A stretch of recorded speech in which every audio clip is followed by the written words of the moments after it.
This is really funny just because of the hypocrisy in it.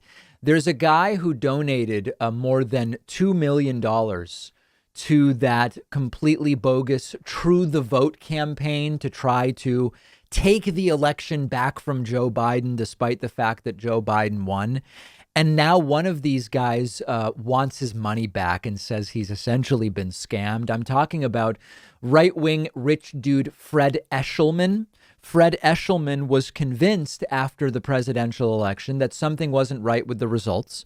And so he decided to donate a bunch of money to True the Vote. He called the group and said, I'm in for $2 million.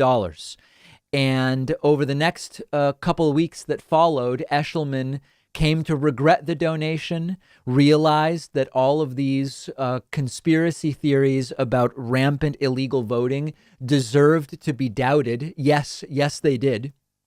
And now he wants his money back.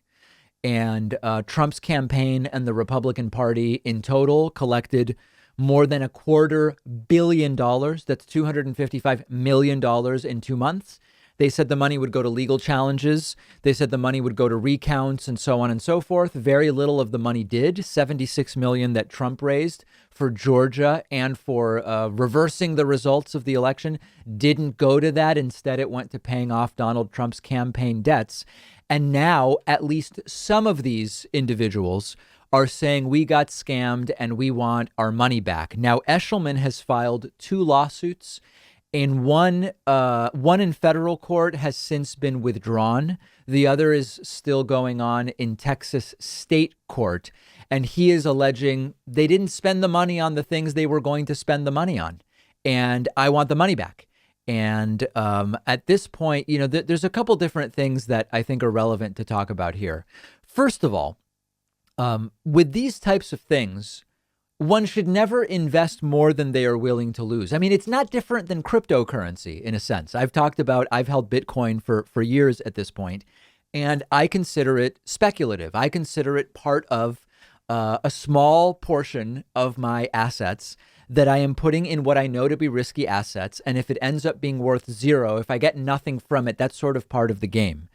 Anybody who, quote, invested, and I think that that's absolutely the wrong term, who invested money in this True the Vote campaign, you should have gone in knowing this may go to nothing. I am not going in assuming or expecting that there are going to be tangible results here. Clearly, Fred Eshelman didn't do that because he was bamboozled by the conspiracy theory. So he was played by Trump, and many of these people were played by Trump. Now, in terms of whether they deserve to get their money back, if you actually believed that this was anything short of a grift, then you clearly were not paying attention. And I do believe that some people like Fred Eshelman may not necessarily have thought that it was a scam, but they certainly might have felt that I'm a rich dude.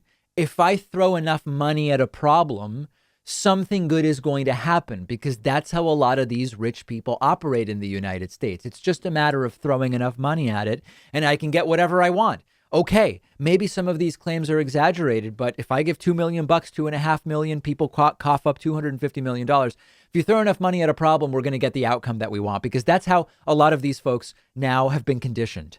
But in terms of getting the money back, a lot of these same people now alleging a scam and saying I'm filing suit and blah, blah, blah, blah.